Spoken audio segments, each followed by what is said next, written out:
Hello दोस्तों, आप सभी का स्वागत आपके अपने YouTube चैनल पीपीएस तेज में। मैं हूं पुष्पेंद्र सिंह और आज की वीडियो में हम लेकर के आए हैं बेलन। बेलन क्या होता है, किसे कहते हैं बेलन, आज की वीडियो में आप देखेंगे और उससे संबंधित छोटी छोटी जानकारी आज की इस वीडियो में आपको देखने के लिए मिलेंगी। तो देखिए, यहाँ देखते हैं बेलन, अंग्रेजी में उसको सिलेंडर बोलते हैं। तो बेलन आपने देखे होंगे, बहुत सारी जो गोल लंबी आकृति होती है वो बेलन के आकार की होती है। बेलन भी आपने देखा होगा जो खाना बनाने में भी आता है। और जो इस प्रकार की आकृति होती है, जैसे मेरे हाथ में भी मार्कर है, ये गोल है, इसकी लंबाई है, ये भी बेलन है। तो अब हम बेलन के विषय में समझेंगे। देखिए क्या है बेलन, क्या होती है, आकृति होती है इस तरह से। यहां ध्यान से देखिए, ये और इसमें ये इस तरह से लंबाई का होता है और यहां पर ये इसका भाग होता है वृत्ताकार। जो इसका किनारे होते हैं ये दोनों, ये गोल होते हैं इस तरह से। देखिए यहां ये क्या बन गया, बेलन। बेलन बन गया, गोल आकृति यानी इसकी बेलन के आकार की होती है। और इसमें दो भाग, ये दोनों सिरे होते हैं, ये वृत्ताकार होते हैं। इसको हम समतल। तो इसमें क्या होता है वृत्त में, इसमें एक वक्र तल होता है, यानी जो गोल होती है आकृति, जैसे ये है, ये मार्कर है, ये गोल है, तो ये क्या है इसका, ये वक्र तल है। क्या है ये, वक्र तल। और इसमें दो समतल होते हैं, एक नीचे एक ऊपर। देखिए ये वाला जो है, ये भाग, ये क्या है, ये समतल है। यानी इस बेलन में दो समतल हो गए। कितने, दो समतल। इसको आधार भी बोलते हैं, आधार भी बोलते हैं इसको। और ये इसकी क्या है, जो गोल है, ये दोनों यहां पर ये गोल, इसको कहते हैं, इसे इस प्रकार से आधार की परिधि क्या कहलाती है, परिधि, इस तरह से। और ये होता है इसका वक्रतल। एक होता है वक्रतल, इसमें ये गोल आकृति जो ऊपर की होती है, ये वक्रतल कहलाती है, वक्रतल। तो ये है बेलन। इस प्रकार की जो आकृति होती है, गोल लंबी आकार की, जैसे बोतल है या प्लास्टिक का डिब्बा है, वह भी बेलन के आकार का होता है। तो इस तरह की जो सामग्री होती है वो सब बेलन के आकार की होती है। इसमें अब हमें इस बेलन को देख करके देखना है, इसमें क्या, वक्र पृष्ठ। हम इसका वक्र पृष्ठ निकालेंगे तो वक्र पृष्ठ का फार्मूला क्या है, वक्र पृष्ठ किसका, बेलन के वक्र पृष्ठ का फार्मूला होता है 2πr h। अब ये वक्र पृष्ठ क्या होता है, फार्मूला ये क्या है, ये कैसे आप समझेंगे उसको देखिए।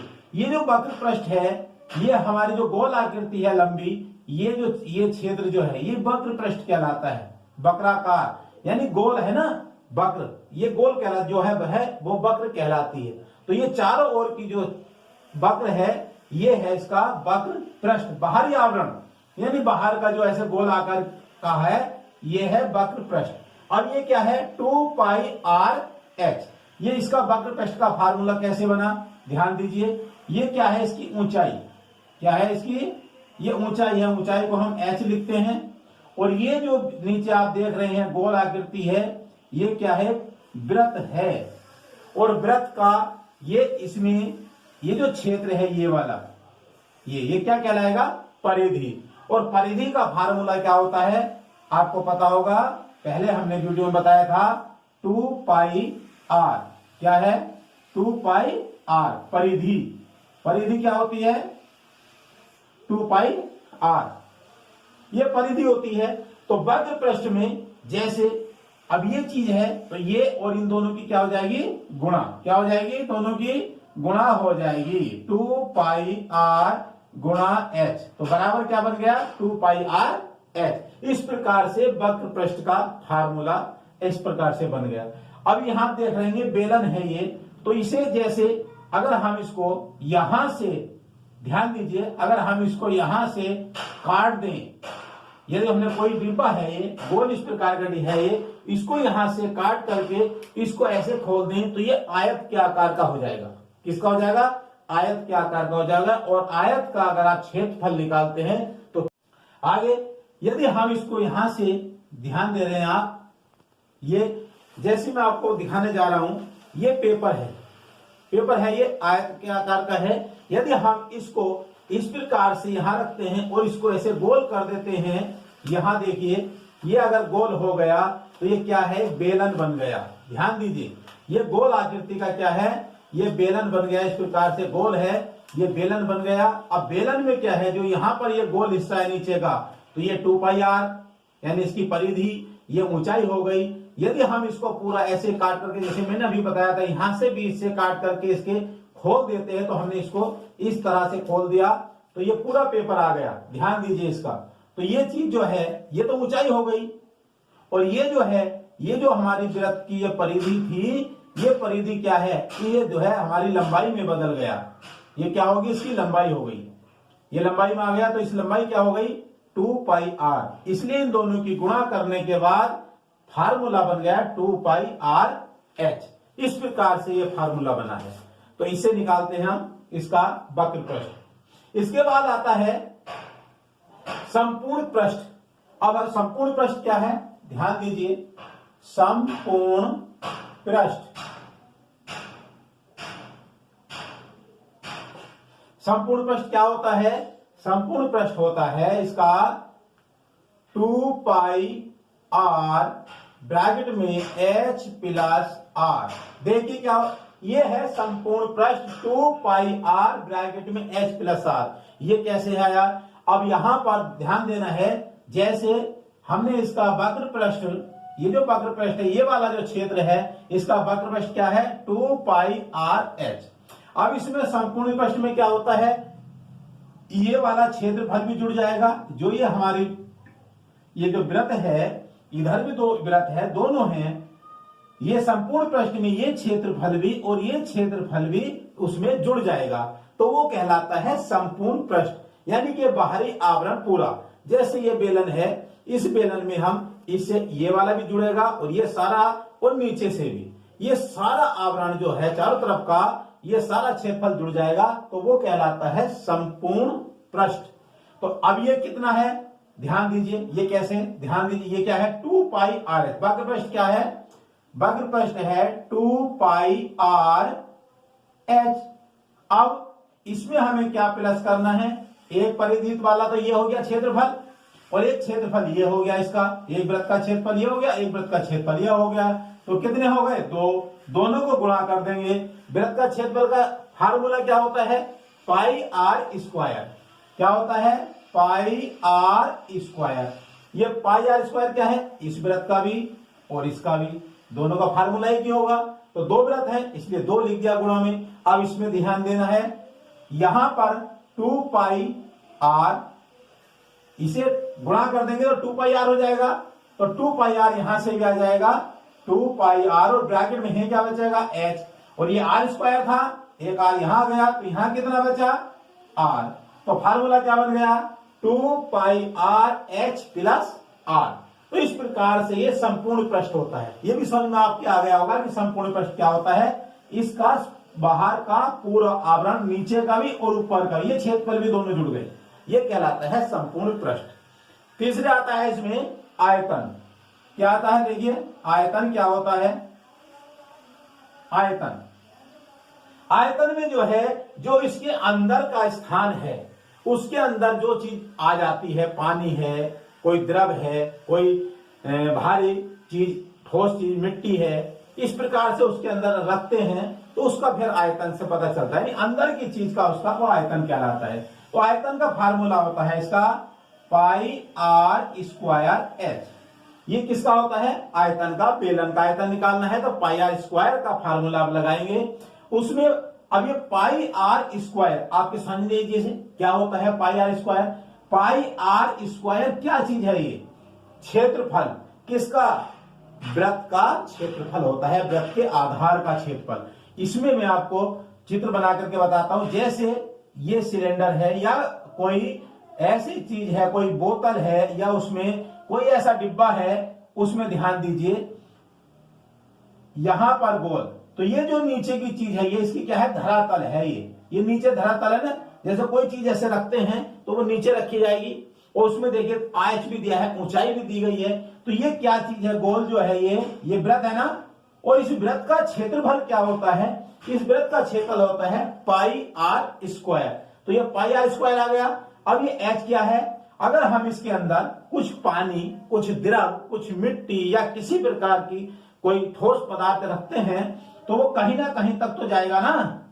अगर मान लिया यहां तक पानी आ गया इसमें इससे, ये हमें इसका आयतन निकालना है या कोई चीज है, तो ये क्या कहलाएगी? जो ऊंचाई है ये h कहलाएगी ना, यही तो h है। इसलिए यहां पर इनकी गुणा हो गई। क्या होता है? पाई आर स्क्वायर, तो यह h आ जाएगा। ये क्या है इसका? ये परिधि, इसका क्षेत्रफल वृत्त का पाई आर स्क्वायर और h। तो इस प्रकार से हम आयतन निकालते हैं। तो ये बात आपकी समझ में आ रही है? ऊंचाई का जो यहाँ पानी भरा हुआ जितना भी इसमें या कोई पदार्थ होगा यहां तक, ये ऊंचाई h होगी और इसका जो आधार का क्षेत्रफल होता है वो होता है पाई आर स्क्वायर। इसलिए दोनों की गुणा हो गई। तो ये फार्मूला आयतन का। तो इस प्रकार से हम ये कॉन्सेप्ट में आपने इसके सिलेंडर के विषय में वक्र पृष्ठ, संपूर्ण पृष्ठ और आयतन, ये तीनों इन्हीं फार्मूले से निकलते हैं। तो इसी से आगे चलते हैं और सवाल देखते हैं किस प्रकार से हल होंगे। तो ये फार्मूले आपकी समझ में और अच्छे से आ जाएंगे। चलिए सवाल देखते हैं क्या है। तो सवाल में देखते हैं क्या है। 550 घन सेमी लोहे के लंबवृत्तीय बेलनाकार सरिया बनाई जाती है। यदि सरिया का व्यास 1 सेमी हो तो सरिया की लंबाई ज्ञात कीजिए। सरिया आप सब जानते हैं, उसकी जो लंबाई हमें निकालनी है सरिया की। यहां पर क्या है? उसका दे रखा है लंबवृत्तीय बेलनाकार सरिया बनाई जाती है। उसका घन में दे रखा, जो उसका घन इकाई आयतन दे रखा है, उसका सरिया का आयतन कितना है, उस आयतन से हमें उसकी लंबाई निकालनी है। और व्यास कितना है? 1 सेमी। तो यहां हम उसकी त्रिज्या निकाल लेंगे पहले। तो त्रिज्या बराबर 1 सेमी है। 1 बटे क्या जाएगा? 2, आधा कर देंगे तो क्या जाएगा? सेंटीमीटर है। तो 0.5 क्या जाएगा? ये सेंटीमीटर, आधा सेंटीमीटर हो जाएगा। कितना हो जाएगा? 1 सेंटीमीटर का आधा, 0.5 सेंटीमीटर, इस तरह से आ जाएगा। अब यहां लोहे का घन सेमी है। अब घन का आयतन अब क्या होता है? इसका आयतन बराबर क्या होता है? सरिया का आयतन बराबर लोहे का आयतन, यानी कि ये एक लोहे का आयतन हो गया। तो यहां लिखेंगे हम सरिया का आयतन बराबर लोहे का आयतन, लोहे का आयतन। अब लोहे का आयतन यहां दे रखा, सरिया क्या होता है? Pi r square h, pi r square h बराबर 550। लोहे के आयतन क्या दे रखा है यहाँ पर? यहाँ ये 550, यहाँ एच निकल जाएगी, इससे ऊंचाई आ जाएगी। यह है 550 बटे, तो यह क्या हो जाएगा? पाई आर स्क्वायर बराबर 550 और पाई का मान कितना है? 22 बटे 7 ऊपर पहुंच जाएगा। और ये आई स्क्वायर का मतलब है यहां पर 0.5, यहां आ जाएगा नीचे, गुणा 0.5 गुणा 0.5, इस तरह से आ जाएगा। अब इनकी गुणा कर दीजिए तो h बराबर ये 0.5 दोनों की गुणा कर दीजिए। 5 पंजे क्या हो जाएगा? 25, यानी कि 0.25 आएगा। और 0.25 से हम इसे गुणा करेंगे तो कितना आ जाएगा? 25 दूनी 50, यहां लिख लीजिए 25 दूनी 50 और 25 दूनी 50 और 5 55, ठीक है, इस तरह से आ जाएगा। या दूसरा कितना आ जाएगा? ध्यान दीजिए, इसे दूसरी तरह से मैं आपको समझा देता हूं, बहुत जल्दी समझ में आ जाएगा। 22 गुणा 5 पंजे 25, इस प्रकार से आ जाएगा। ये दशमलव हटाने के लिए हमें ऊपर 2 जीरो लगाने होंगे।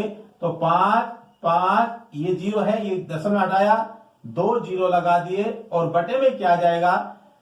22 गुणा 25 और यहां जाएगा 7। अब ध्यान देना है इसका कितना, ये जो संख्या है 25, ये 22 है, यहां ध्यान देना है। अगर हम इन दोनों की गुणा करते हैं तो कितना आ जाता है? 25 दूनी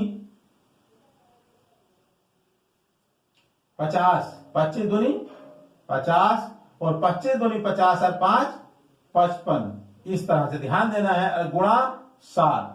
अब कटना आसान हो जाएगा इससे, 1 जीरो से जीरो कट गया। 55 से ये कितनी बार कटेगा? 1, और ये 100, तो बराबर कितना आ जाएगा 700। यही हमें निकालनी थी उसकी ऊंचाई, तो 700 सेंटीमीटर हो जाएगी। उसकी ऊंचाई कितनी हो जाएगी 700 सेंटीमीटर आंसर। इस तरह से 700 सेंटीमीटर उसका सरिया की लंबाई कितनी होगी 700 सेंटीमीटर। 100 से भाग कर दीजिए बटे 100 और इसे कट जाएंगे 0 से, तो कितना आ जाएगा 7 मीटर आंसर।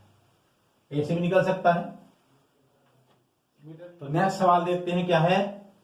एक लंबवृत्तीय बेलन के आधार का क्षेत्रफल 100 वर्ग सेमी है। यदि बेलन की ऊंचाई 10 सेमी हो तो आयतन ज्ञात कीजिए। हमें यहां आयतन निकालना है और ध्यान देना है उसका क्षेत्रफल।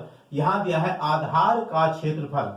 एक लंबवृत्तीय बेलन, ध्यान दीजिए इसका, जैसे ये बेलन है लंबवृत्तीय, यहां पर ध्यान देना है इसका। तो इसमें क्या है आधार का क्षेत्रफल, इसका क्षेत्रफल दे रखा है कितना 100 वर्ग सेमी।